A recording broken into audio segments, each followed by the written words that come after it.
पागल खाने में आप कोई जाकर देखे ना, ये आदमी आमतौर पर आदमी यूं बैठा हुआ होगा, बिल्कुल सीधा सीधा बैठा, बोले यार ये तो बड़ा मतलब के वो सुलझा हुआ आदमी है, अचानक माना हमारी शुरू कर देगा। क्यों?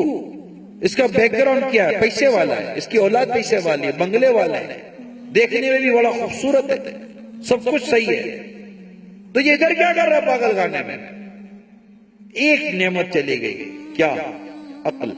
क्या चली गई? अक्ल चली गई, पागल हो गए। बाकी हाथ भी सलामत है, पेट भी सलामत है, पांव भी सलामत है, आंख भी सलामत है, गई क्या इससे? अक्ल।